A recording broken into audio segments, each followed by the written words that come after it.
Yo, what is up, Raider Nation? It's your boy Simone Raider back at it again with another video. And as you guys know, the Raiders got that W up in Carolina, 34-30. We just won, baby. And I know them Panthers, they hashtag keep pounding, but you know the Raiders did keep pounding with Josh Jacobs up the middle, if you know what I mean. Josh Jacobs basically slapped them kitty cats up and down and all around on the football field, scoring 3 touchdowns, man. I'm just so excited. This is the first win in Las Vegas Raiders history, and it's a great one. I know there was a little bit of hiccups, but the Raiders won, and like a wise man once said, by any means, and that's what we did. Now, before I get on with this recap, if you guys are watching this video for the very first time and you are not subscribed already and you're a Raider fan, then please hit that subscribe button and hit that notification icon button just to notify you when I upload more videos just like this one. This guy right here balled out today.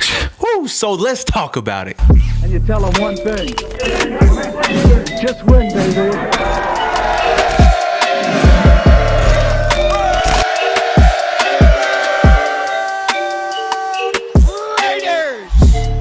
Raider Nation, before I recap this game real quick, I just want to go over the injuries that did go on during this game, because we did have a couple of injuries. Even though we did win this game, it does kind of startle me, you know, in the back of my mind that we did have some injuries on the field, that hopefully praying to the one and only Jesus Christ for a quick recovery so they could come back next week. Now, I'm going to start off with Trent Brown. Trent Brown went down early in this game. He suffered a calf injury in the first quarter. Sam Young, his backup, came in, and then he suffered a groin injury as well. So Denzel Good came into the game and basically played out the rest of the game at right tackle. Now, even though we played our third string tackle, our offensive line did a great job still holding up Derek Carr, not letting him get touched at all, and opening up nice holes for Josh Jacobs to score in this game. Man, I love the mentality of next man up, and the Raiders did just that in this game today. Henry Ruggs III, our first round pick, suffered a leg injury in about the second quarter. He did come back later in the game in the second half, but he didn't look like he had that burst like he did in the first half. I mean, I don't know if they just wanted to keep him on a down low, didn't want him to aggravate anything else,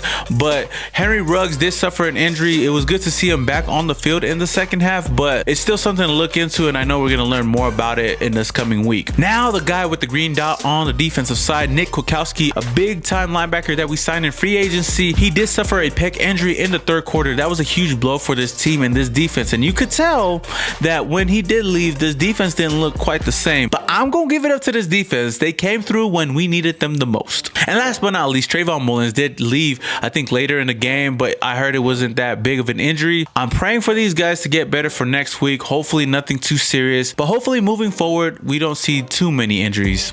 Now let's get started with this recap. So as you guys know, the Raiders went into Carolina as the visitors, but it didn't really seem like an away game because there was no fans over there to kind of rile up our team.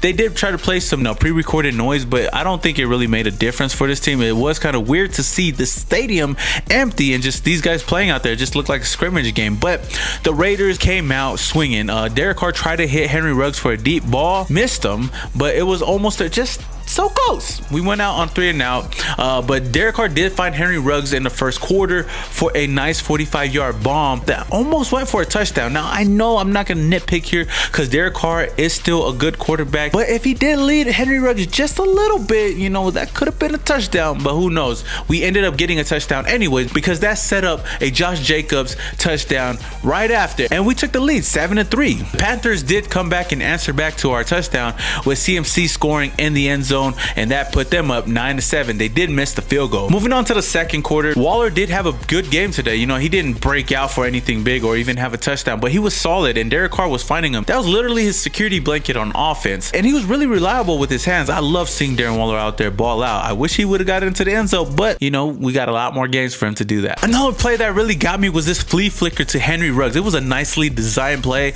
but unfortunately, Henry Ruggs did not get his feet inbound. It was so close. It was like a highlight play, but I know we're going to clean up those type of plays moving forward, and hopefully we have more trick plays like that because I cannot wait to see Henry Ruggs in the end zone. And we ended that drive off with a Carlson field goal, which put us right back up 10-9. Our defense got so close to getting to Teddy Bridgewater so many times, but I got to give credit where credit is due. Teddy Bridgewater did a great job extending a lot of plays on his feet, getting out of certain circumstances where we almost had a sack. Corey Littleton almost had a sack on him, and he got out the pocket, went for a first down. There was a couple times that we almost got there, but he used his legs and his arms to find the open man or even get a first down or just get a nice completion. One guy that really surprised me in this game that I gotta give a lot of props to is Devontae Booker. He was really a nice solid backup running back for Josh Jacobs. Now if you look at his stats, they weren't really like eye-popping, but when you watch the game, you seen he made some good runs. You know, when we needed a first down or we needed to pick up a couple yards, he did just that. His stat line was 4 carries for 29 yards. He had 3 receptions for 23 yards. Like I said, it wasn't really eye-popping,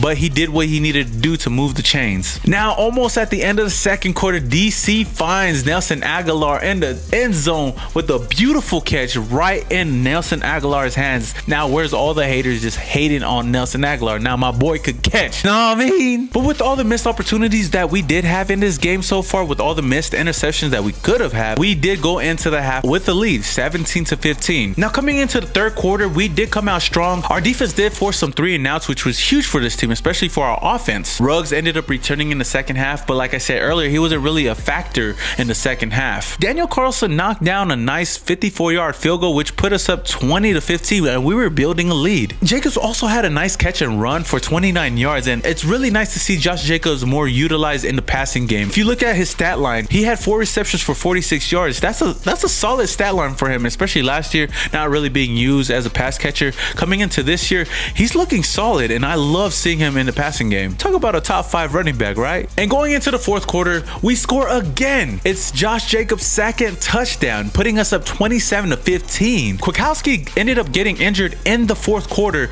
and he was out for the rest of the game, and you could tell that the defense did look a little bit different. You could tell that this defense was really missing Kwiatkowski out there. CMC ended up getting his second touchdown, inching the game so much closer, 27-21, and the Panthers were making a comeback. On the next Panthers drive, Teddy Bridgewater finds Robbie Anderson for a huge 75-yard touchdown, and they converted on the 2-point conversion, putting them up 30-27. But not to worry, DC, Mr. Clutch himself, when the game is so close and you give him the ball in the fourth quarter, number 4 gonna come through, and that's what he did. We drove down the field. We got a huge PI call on 3rd and 8 to Hunter Renfro, and guess who gives it to us? Tahir Whitehead. Woo! Well, you know, he looking out for the Raider Nation, man.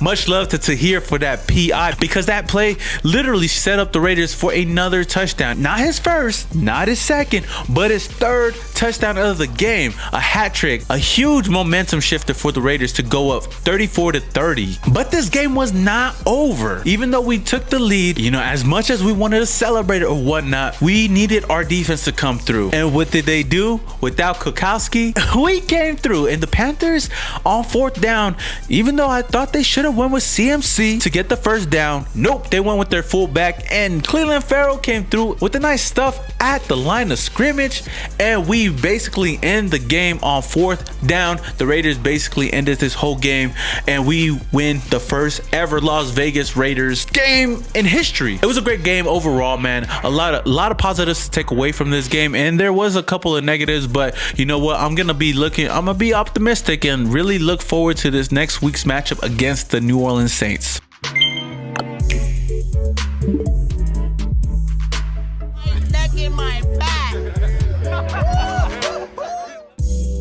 Now, without further ado, let's get to one of my favorite segments in this whole show, and a lot of your guys' favorite segments, my neck and my back play of the game.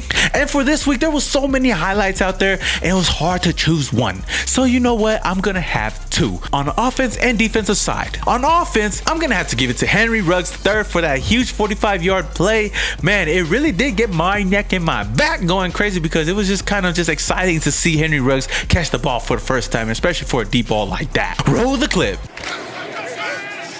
Carr with time, throwing wide open over the middle. It is caught. That is Henry Ruggs III, and he's bounced out of bounds inside the 1-yard line. And now for the defensive play of the game. If it isn't obvious already, I gotta give it to this defensive line for stuffing the Panthers on 4th down. They give it to him, and he dives for the first down. Let's see where they mark him down. It is looking. Woo! Ooh-wee. Talk about a highlight, right? Now for the MVP of the game, I would have to give it to none other than Tahir Whitehead. Okay, I'm just fucking with y'all, Raider Nation. If it isn't obvious already, you gotta give it to Mr. 2-8 Josh Jacobs with 3 touchdowns, a hat trick. He had 96 yards on the ground and 46 yards in the air. He balled out in this game, really moving the chains. Josh Jacobs, you are the MVP to the game. All right, Raider Nation, that is all I have for you guys today with this week 1 game recap. Man, I'm just so excited for this season, the first inaugural season in Las Vegas for this Raiders team.